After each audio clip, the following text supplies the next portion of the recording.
Hello and welcome to More Phenomenal Reviews, Rangers. I'm Joe, here with me is my co-host Dan. Hello and greetings. Today, we review one of my favorite movies of all times. Probably my fifth favorite of all times. Power Rangers, the movie, 1995. Can't we have to say, oh, it's the 1995 one. When this movie is full on a masterpiece. It is, to my mind, an instant classic. The movie starts with the Rangers doing skydiving for charity. Each of them really excited about it, in particular, Rocky and Aisha. Bulk and Skull also get a little initially excited, but then when they see how much air there is, they get a little frightened.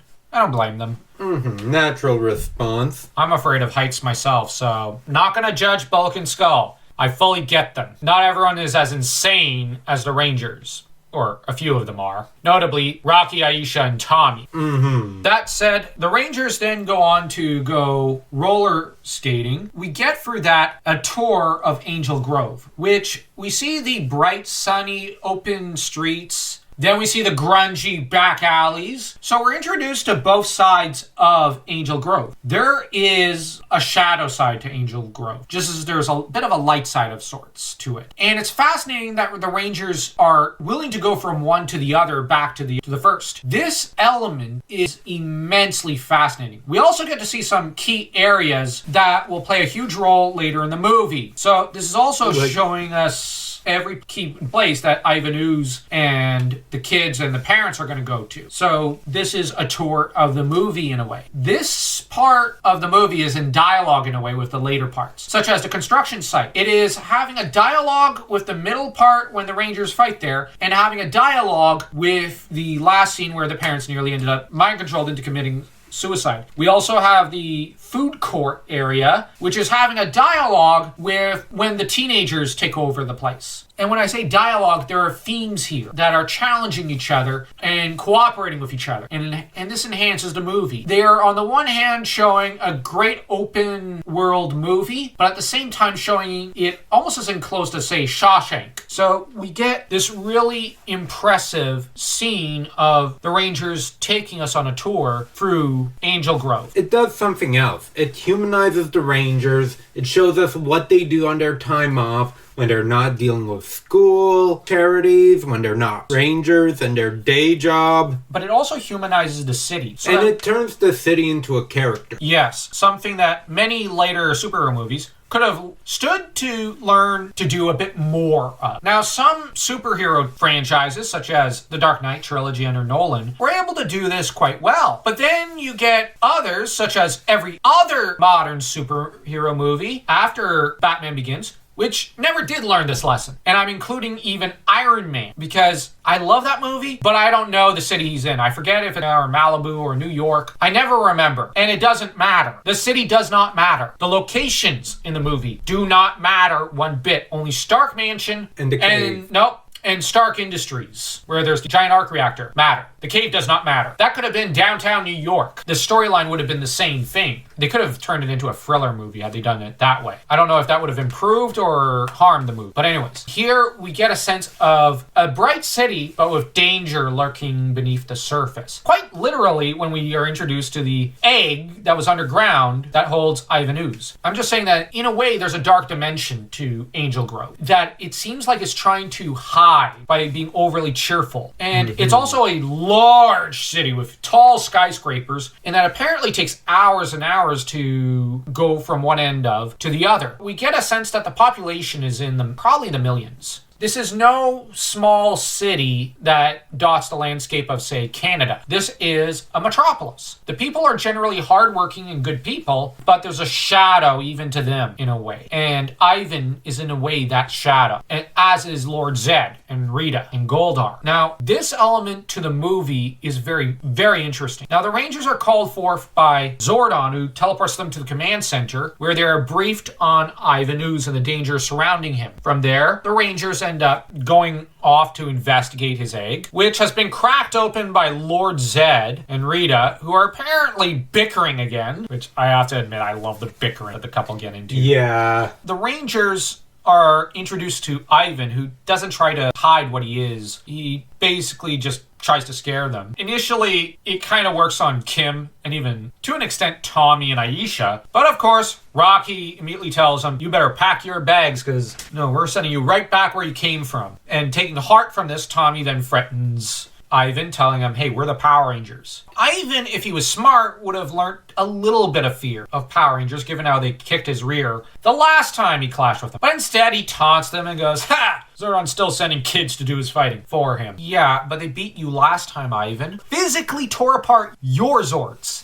And they did it without the Ninjetti powers. Dude, if I were you, I'd at least strategize. However, here, Ivan is able to pull it off, fatally wound, I should say, Zordon. The implication when this scene goes dark, I always got the impression, given how broken Zordon is in the next scene, that he was tortured off screen and that's why he's broken. Somebody broke Zordon. That's an unheard of accomplishment. Yeah. Because in the TV series, if you watch it, he never breaks. And he goes through a lot of stuff. His Rangers go through a lot of stuff. And he never faltered. Yet Ivan broke him. That's impressive. That's an accomplishment in of itself. But at the same time, even as he was scared of him, as you noted, who were watching, while he's intimidated by Ivan and knows he's vulnerable, he still challenges him and taunts him. Zordon has cojones. Probably figured, well, he's here and he's going to torment me. Might as well taunt and... I think that he knew he was going to die, but he didn't know he was going to get tortured. Yeah. On the other hand, torture might have been something he, on some level, maybe did count on, but I don't think he counted on the level of torture he received. Humanizes Zordon.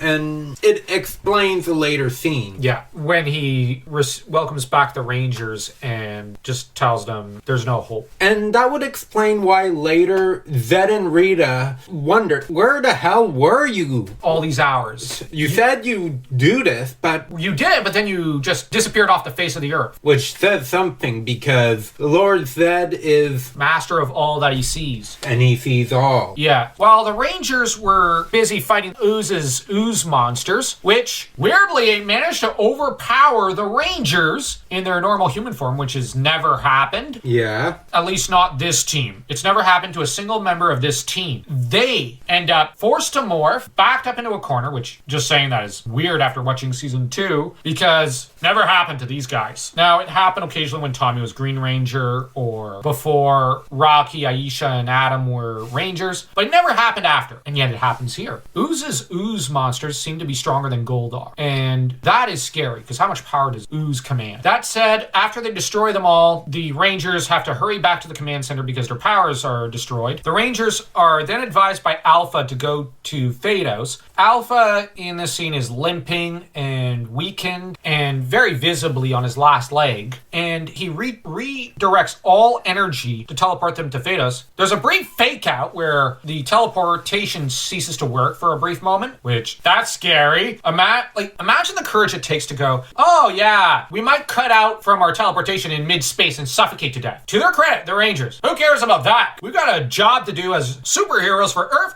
and for a father figure. We're doing this. And Alpha takes a huge gamble, even cutting off energy that could help sustain Zordon. Yeah, it would only sustain his torture, though. Without his containment unit, life itself is torture. Alpha decides, screw it, I'm all in. And they teleport off to Phaedos. The power goes out. I just love the line from Alpha, hold on, Zordon. Now, later in the movie, when the Rangers come back, the way Alpha limps and moves slowly with the Rangers in the last scene right before they heal everything in the command center, it's interesting because Alpha is on his last leg. I got the feeling that he was almost irreparably damaged because Ooze.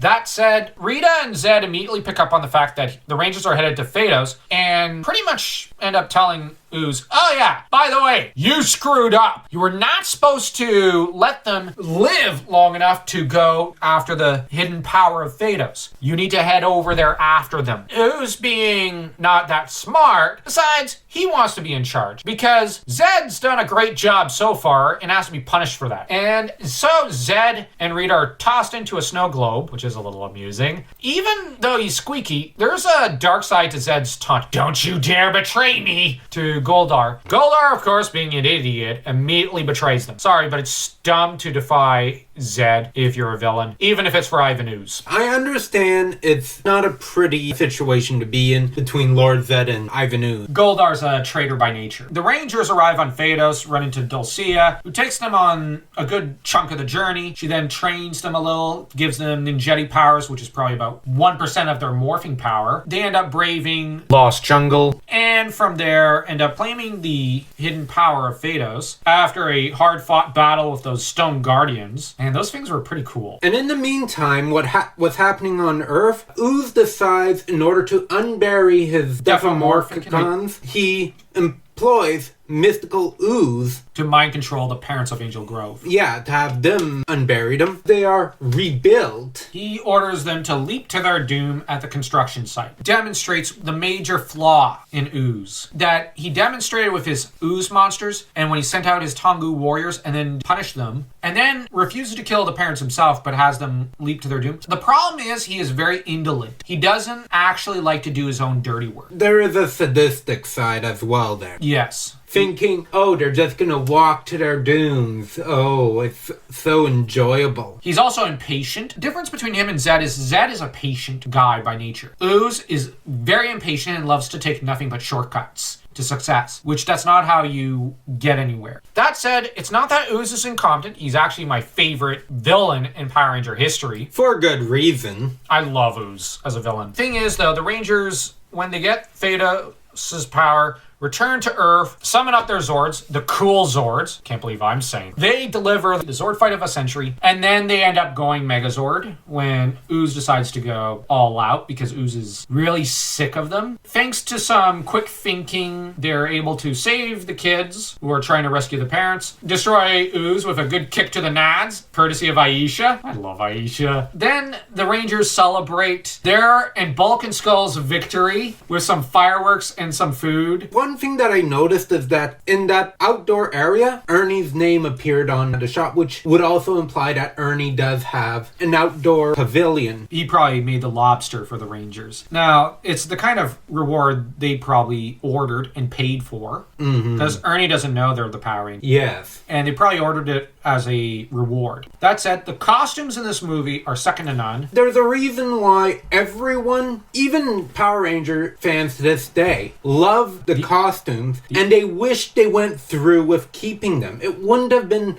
as pricey to ship over the armor, because the armor looked great. The main thing is that the stunts and choreography can be a little dangerous. They pulled it off in this movie. The cinematography is perfect. The music is great. You in particular fell in love with the music. Oh, from the series and this movie, I am loving the soundtrack. What I love is the remix of Power Ranger theme when they're bringing in the Zords. When the Zords are fusing, I love the remixed Power Ranger theme song that kicks in. That is probably my favorite part of the soundtrack of this movie. It appeals to those who watch the series to bring them together and to raise the energy. One thing that I like about these Zords, and a lot of people say, oh, 90s CGI, but go ahead and go take a look. The exact same Megazord in the series. It looks terrible. Absolutely. And here with the CGI, perfect. It looks perfect. They were able to do a lot more with it. And today, the CGI, you'd be able to pull the Zord fights a lot better instead of making it a bunch of toys or people in awkward costumes. Hate sword fights, but this one was perfect. There's not a single thing I can complain about with this movie. That's the thing, though. I love this movie. The characterization is also on point. We get Billy and Rocky's bromance, which that is accurate to the TV series. The two have been having quite the bromance. We've got the friendship between the various Rangers. We've got Kim and Tommy. We've got essentially Rocky and Aisha in some of the background scenes.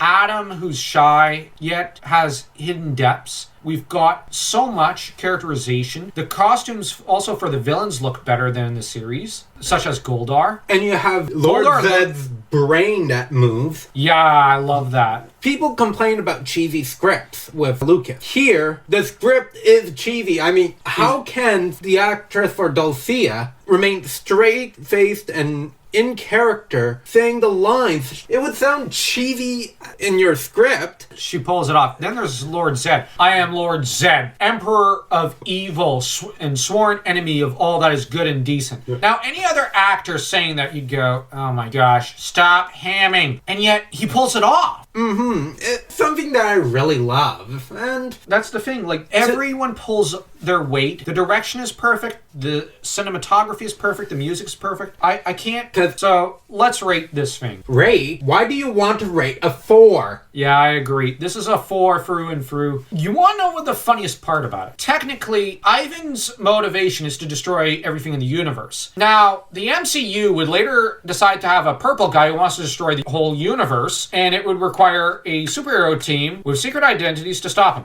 And they have to also revive those they love through magic, believe in yourself power. Hello, they just simply stole the plot of Power Rangers. But here's the difference. Power Rangers, the movie, pulled it off correctly, did it better, and did it in just an hour and a half. Sorry, I will always prefer this movie to every other superhero movie out there, if only because this movie knew when to stop running. It didn't have to be 3 hours long. And second, to be quite honest, love a lot of superhero movies out there, but I find this one knows what it is. It knows when to be cheesy. On the other hand, it has its philosophical moments. It has its thought-provoking scenes. And if you actually think about the metaphysics and whatnot of Power Rangers, you're left going, okay, so Zed is the lord of the dark side of the morphing grid. Zordon, lord of the light side of it. What's Ivan? That mystery is a great part of the movie. And you also have this motivation of Ivan. He just wants to watch the world burn. Yes, he has Joker's motive from Dark Knight before Joker. The concept of good versus evil. You have Zordon that embodies good. Ivan Ooze tries to destroy good, and he is the embodiment of evil. The Power Rangers come in and want to rebuild. It's more than that. You have Zed who wants to remake the universe in his image. Ivan just wants to watch the world burn. That is a key difference between Ivan and Zed. And that's why initially the Rangers are a little perplexed by Ivan, because they've been fighting villains who don't want to just destroy everything. They want to corrupt and conquer it. Ivan doesn't care about corrupting it. He just wants to destroy it. Yes, he does try to corrupt things along the way, but mostly he's trying to destroy everything. And he's a very fickle character. Yes, that fickleness is a lot like how evil should be. Although that's a trait he has in common with Rita. But at least Rita learns to stick by Zed and not betray him. What's more is that each of the Rangers seems to have their different personalities and different interests and outlooks. For example, Tommy is a lot more level-headed and cautious in his approach to things than, say, Aisha or at times Kim. That said, you have Rocky, who's always impulsive, but then once they're on Phaedos, he's the one pressing the group to hurry up, and he's a lot more cautious than when he is on Earth. Billy is one of the level-headed ones, but he's also the genius on the team.